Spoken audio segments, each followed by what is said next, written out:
No último episódio, recebi alguns comentários sobre um usuário que eu cobri. Resumindo, eu verifiquei o histórico de postagens do usuário apenas após a gravação, o que me fez deixar de fora muitas informações muito essenciais para a história. Peço desculpas por este erro e tentarei passar pelos históricos de postagens dos usuários que eu cobrir daqui para frente, mas honestamente, este formato nunca foi realmente destinado a aprofundar. Era apenas sobre postagens isoladas, não históricos completos. Eu entendo, especialmente com a maneira como faço vídeos, que é meio que esperado que eu me aprofunde muito em tópicos individuais. Então, de agora em diante, vou tentar garantir que pelo menos dê uma olhada nos históricos de postagens antes de gravar para um vídeo. Além disso, como sempre, se você gostou deste vídeo, não se esqueça de se inscrever no canal. Ok, este é super recente. Foi postado há algumas horas atrás e causou bastante atenção. É realmente louco. Há atualizações frequentes, então verifique o histórico de postagens deste usuário por si mesmo após este vídeo. O usuário postou nos subreddits RBI e Creepy Encounters. Está escrito: encontrei fotos na conta de mídia social de meninas amarradas de um cara. Eu conheci em uma livraria. Olá a todos, 23 anos e sou mulher hoje. Eu estava em uma livraria quando um cara se aproximou de mim. Ele tinha dificuldade em fazer contato visual, se comunicar e fazia gestos anormais. Ele me cumprimentou, elogiou minha roupa e aparência. Parecia ansioso e inofensivo. Continuei conversando com ele. Ele me perguntou onde moro, pegou meu Instagram e número de telefone e, ao sair, pediu para tirarmos uma selfie juntos. Achei muito estranho, mas disse sim e ele saiu correndo. Ele me seguiu no Instagram horas atrás, mas seu nome não estava listado, então procurei seu nome de usuário no Safari para ver se ele tinha outras redes sociais. Então eu encontrei uma conta no DeviantArt com o mesmo nome, com centenas de fotos seguras de meninas amarradas. Era a única coisa que a conta tinha. Eram fotos de meninas amarradas e atormentadas, não como um fetiche por bondage. Confirmei que a conta era dele ao comparar as datas de aniversário. Estou sendo paranoico ou deveria me preocupar? Ele tem meu primeiro e último nome, Instagram e número de telefone. Isso me deixa muito desconfortável e ansioso. Após a postagem, muitos alertaram que ela não deveria ter compartilhado informações pessoais, o que ela reconheceu em uma edição dizendo, edição. Por favor, parem de me chamar de estúpido por dar minhas informações a ele. Aprendi minha lição e estou muito assustado agora. Muitos questionaram por que passei meu número para ele, já que eu achava assustador. No início não senti medo. Ele era sinceramente muito legal. Ele demonstrava sinais de autismo, então me senti compelido a ser gentil, o que acredito que sempre coloca as mulheres em risco, e ele parecia muito inofensivo. Eu não me senti estranho até ele pedir uma selfie. Estou ficando realmente assustado. Ele encontrou meu TikTok, que não tem meu nome em lugar nenhum e meu número não está vinculado. Eu não tenho absolutamente nenhuma ideia de como ele encontrou. Antes de prosseguirmos para a última atualização, ela compartilhou algumas informações nas respostas. O mais importante é a seguinte situação. Não sei se é apenas um fetiche, então preciso de conselhos sobre isso. Posteriormente, ela fez outro post dizendo, cito, atualização. Preciso de ajuda. Ele achou meu TikTok que não tem meu número ou nome vinculado. Ele começou a seguir depois que eu o bloqueei no Instagram. Estou assustado porque não sei como ele achou essa conta, o que me faz pensar que encontrou todas as minhas redes sociais. Alguém, por favor, me diga como encontrou essa conta. Estou extremamente assustado que ele vai descobrir onde eu estudo, meu endereço, etc. Atualização 2. Nos comentários, há um debate sobre se isso é considerado um fetiche. Uma de suas poses seguras é uma explicação extensa sobre a teoria da mordaça, detalhando informações sobre pulmões, lábios, etc. E como parar adequadamente alguém de falar, fazer barulho, usando continuamente as palavras vítima e captor. Embora tudo isso pareça extremo, ao olhar o histórico de postagens deste usuário, vemos que ela sofre de baixa autoestima, o que pode afetar sua percepção de situações, sentimentos ou pessoas. De maneira alguma, estou minimizando isso, mas é importante considerar todos os fatores antes de tirar conclusões precipitadas. Até 5 de agosto às 20h30 é tudo o que se sabe até o momento. De qualquer forma, deixe-me saber o que você pensa deste usuário nos comentários abaixo. Créditos para Bruxelas por me recomendar este tópico. Isso foi compartilhado no subreddit Onion. Como o nome sugere, nosso Onion é um subreddit dedicado às melhores partes da internet anônima, de acordo com a descrição do sub. É comum as pessoas terem dúvidas ou discutirem sobre sites Onion e o navegador Tor. No entanto, um usuário tem um problema pessoal. Terei que renomear o site que a original poster usou em sua postagem por motivos que se tornarão muito óbvios assim que eu apresentá-lo. O usuário LiveDoutside 9450 compartilha o seguinte: preciso muito de ajuda, por favor. Estou grávida. O pai do meu bebê tem Tor em todos os seus 3 computadores. Perguntei 4 vezes, mas nunca obtive uma resposta direta, além de assistir a vídeos bloqueados de um show de corridas de arrancada de carros, o que não faz muito sentido para mim. Recentemente, ao usar o laptop dele, encontrei uma pasta com 2 links Onion salvos. Curioso, abri o Tor e cliquei no primeiro link, que sugeria acessar o .onion com a data de 14 de abril de 2020. O link mencionado era um segundo link também presente no documento fiscal seguro. Eu fui até ele e havia um CAPTCHA para visualizar o site, que eu não inseri porque o topo da janela dizia Windex para amantes de crianças. Eu saí imediatamente da casa dele. O pai deletou os links e está me dizendo que não abre aquela pasta há anos, que ela foi transferida para o novo laptop dele com outros arquivos, que esses links costumavam levar a outra coisa e que ele nunca estaria assistindo esse tipo de coisa. Mas nada parece certo. Eu realmente não sei nada sobre Tor e ele sabe disso. Ele insiste que o link costumava ter a ver com Bitcoin, e como agora o Bitcoin não é exatamente mais usado, não havia utilidade para o site, então eles devem ter mudado isso.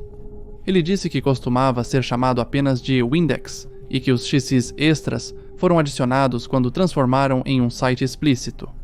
Não consigo encontrar nada sobre alguém falando sobre um Windex online. Apenas quando pesquisado com os X's extras, aparece algo e diz que envolve uma menina pequena. Tenho um amigo que me disse que eles não reutilizam cebolas, que as cebolas não duram mais de 1 ano e que os links que encontrei não existiam antes de 2019. Estou tendo uma filha e agora estou apavorado, sem saber o que fazer. Eu sigo discutindo com ele sobre isso e ele insiste que é um grande erro. Alguém tem informações que possam ajudar nessa situação? As cebolas mudam de mãos? Costumava ser algo diferente? Ou sempre foi o que é agora? Ele existe há muito tempo ou é realmente um site novo? Por favor. Quero dizer, este é um caso bastante óbvio. Como outros nos comentários já apontaram, o site mencionado é um site bem conhecido para a discussão de cultura pop, representação disso e mais. O tema está sendo discutido no 4chan. Recomenda-se buscar um advogado e contatar a polícia imediatamente. Ela também confirmou ter fotografado a tela do computador dele para guardar evidências. Curiosamente, ao verificar o histórico de postagens dela, ela parece postar coisas completamente aleatórias e casuais, como se nada tivesse ocorrido. No entanto, ainda havia uma postagem estranha. Aqui, ela fez uma postagem novamente no subreddit Onion com o título O início de um .onion. A postagem foi removida pelos moderadores. Sua última postagem foi há 2 anos, sem atualizações desde então, portanto não sabemos o que ocorreu.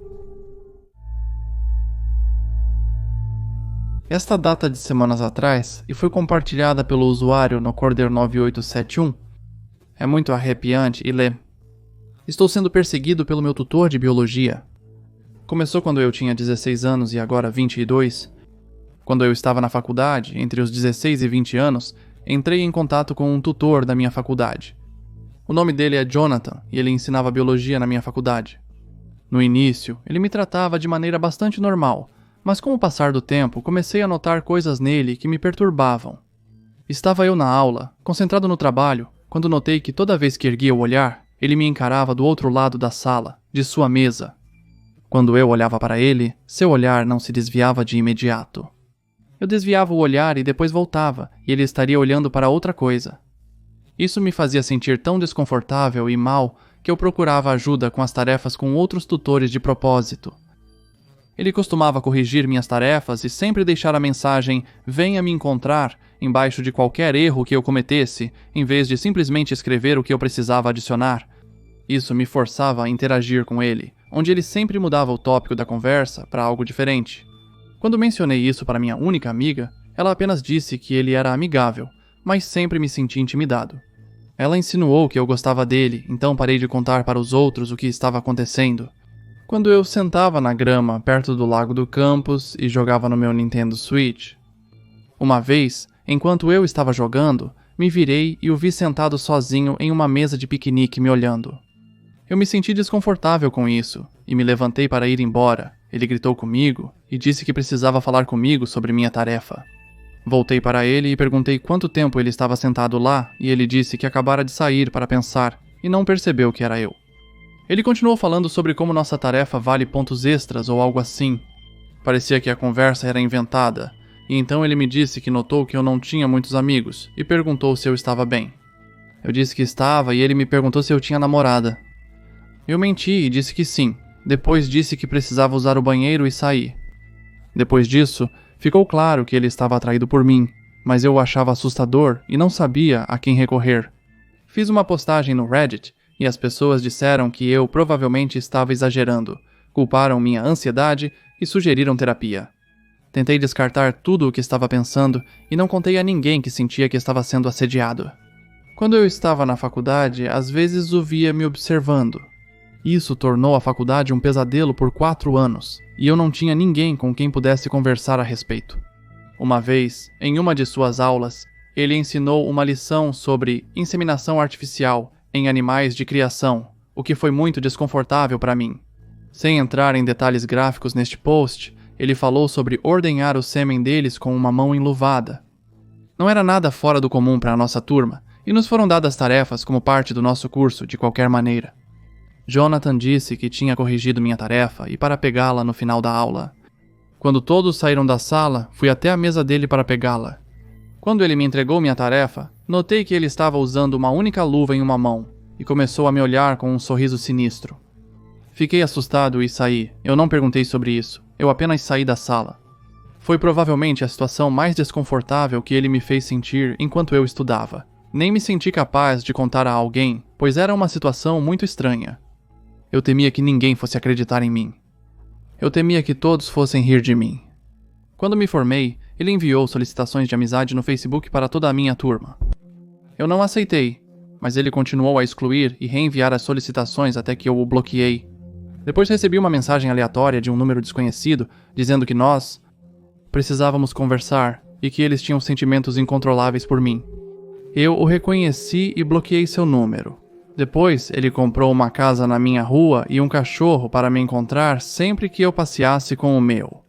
Ele fez parecer uma coincidência inocente, mas eu sabia que ele tinha feito de propósito para se aproximar de mim. Para evitar ele, saí para caminhar às 2 da manhã achando que estaria segura, pois ele estaria dormindo, mas ele me abordou na rua. Então disse para me deixar em paz e o confrontei pelo que ele é. Ele pediu desculpas pelo comportamento e implorou por uma segunda chance. Eu nunca tinha lhe dado uma chance. Eu fui para casa e tive certeza de que ele poderia me matar. Contei aos meus pais que contataram a polícia, mas nada puderam fazer porque eu não tinha evidências dessas situações. Agora estava registrado na polícia e meus pais começaram a contribuir com o aluguel para que eu pudesse morar em uma área diferente e me sentir mais seguro. Quando eu alugava em outra cidade, ele vendeu a casa antiga e comprou uma nova lá. Mudei-me e comecei a alugar em outro lugar, deixando-o preso com a casa que comprou. Até hoje sinto que preciso continuar vigilante. Tenho 1,5 metro de altura, mas ele tem mais de 2 metros. Ele é um homem intimidador, e sempre que o vejo, sinto calafrios na espinha. Tenho muito medo até de ter uma conta de namoro online ou redes sociais. Estou planejando mudar de país em breve para poder me livrar dele. Não vou revelar meu novo endereço, caso ele veja este post. É improvável que ele faça isso, mas é melhor prevenir. Curiosamente, após esta postagem, o original poster nunca deu continuidade com nada. Nenhuma resposta nesta postagem. Pela forma como a postagem é escrita, parece altamente autêntica, mesmo sem evidências fornecidas, o que é compreensível se a história for real. Ok, essa é realmente desagradável, então apenas um aviso. É uma situação recente. Um usuário criou uma conta descartável e fez uma postagem no subreddit Relationship Advice. A postagem a seguir é bastante longa, mas acredite em mim, isso é uma das coisas mais nojentas que eu vi em um bom tempo e definitivamente vale a pena ler. Eu entrei e vi minha mãe provocando meu pai enquanto usava um dos meus vestidos. Sei que parece algo de um filme ruim da Netflix, mas infelizmente é verdade. Passei a maior parte do dia de ontem na casa de um amigo e só voltaria para casa tarde da noite. Desde que as aulas acabaram, tenho frequentado bastante a casa da minha amiga, que tem uma piscina. No meio da tarde, resolvemos sair para dirigir por aí e depois ir às compras. Esqueci meu dinheiro em casa. Decidimos pegá-lo no caminho do shopping. Quando chegamos lá, meu amigo esperou no carro porque eu só iria demorar alguns minutos. No entanto, quando entrei em casa, meus pais estavam no sofá. Eu não quero ser muito gráfico sobre o que estava acontecendo, mas minha mãe estava no colo do meu pai provocando-o. E estava muito claro o que eles iriam fazer. Eles ambos congelaram quando me viram, totalmente esperado porque eles não planejavam ser interrompidos de forma alguma. Eu também estava congelado. Então, após alguns segundos, percebi que minha mãe estava de fato usando um dos meus vestidos favoritos. Eu uso o tempo todo. Não era um vestido revelador, apenas um vestido de verão comum. Todos nos olhamos em choque por alguns segundos antes da minha mãe simplesmente dizer: "Sinto muito, querida." Eu corri de volta para fora da casa e estava chorando quando cheguei ao carro do meu amigo. Comecei a explicar para ela o que acabara de ver, e ela estava me acalmando, mas então minha mãe saiu da casa atrás de mim, ainda vestindo meu vestido. Pedi ao meu amigo para dirigir antes que ela chegasse ao carro e voltamos para a casa dela. Não demos aos pais dela nenhum detalhe sobre o que aconteceu, apenas que eu tinha alguns dramas familiares. Sou amigo dela há muito tempo, então me disseram que eu poderia dormir na casa deles por uns dias até resolver as coisas. Dormi pouco na noite passada. Sempre que fecho os olhos, é como se eu visse isso em minha mente. Minha mãe me ligou várias vezes, mas só respondi por mensagem para informar minha localização e pedir um tempo antes de conversar com eles. Ela respondeu pedindo desculpas novamente e quer que eu volte para casa hoje para conversarmos. Não acho que consigo fazer isso ainda. Só de digitar isso, comecei a tremer de nervosismo. O que eu faço agora? Nunca me senti inseguro em minha casa antes, mas também não sei se me sinto confortável perto dos meus pais agora que sei que eles estão literalmente fingindo que ela sou eu. Estou tão enojado e acho que quero queimar todas as peças de roupa que já possuí. Depois ocorreram várias atualizações. Incluirei apenas as partes principais a seguir para que você tenha uma melhor compreensão. Eu realmente não queria escrever nada erótico sobre meus pais aqui, mas como foi sugerido que eles talvez não estivessem prestes a ter relações sexuais algumas vezes por mensagens, a parte superior do vestido foi puxada para baixo e eles estavam fazendo coisas. Se não fossem fazer isso, ao menos estavam sendo sugestivos.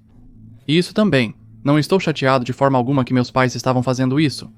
Eles estavam prestes a fazer isso enquanto minha mãe usava um dos meus vestidos favoritos. Ela e eu nunca compartilhamos roupas, e tenho tentado encontrar outra explicação, mas não vejo por que ela teria entrado no meu quarto e pegado aquele vestido, a não ser para o que flagrei eles fazendo. Agora, depois disso, algumas pessoas sugeriram que ela deveria confrontar a mãe para pelo menos entender o que ela estava pensando, e cara, fica ainda pior. No fim de semana, encontrei minha mãe em um parque perto de nossa casa à tarde e nos sentamos afastados das pessoas. Fui conversar com minha mãe sozinha. Apesar de minha amiga e o namorado dela terem ido comigo para me dar apoio moral, eles ficaram de lado. Não vou passar por toda a nossa conversa, porque conversamos por mais de 1 hora, mas foi praticamente o que eu temia.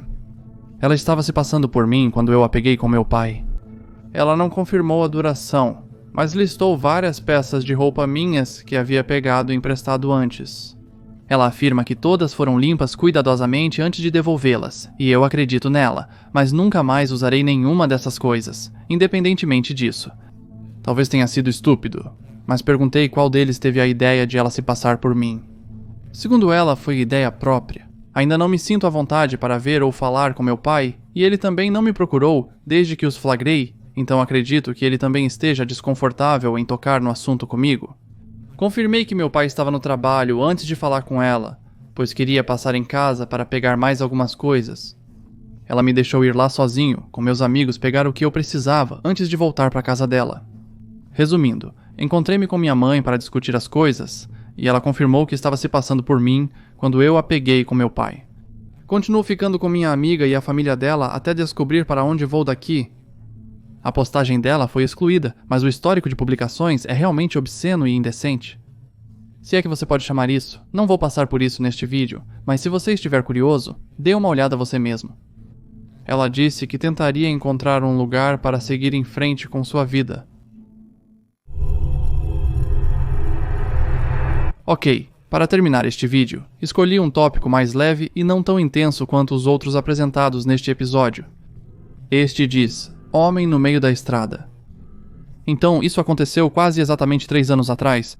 Eu tinha acabado de completar 15 anos na Finlândia, onde moro.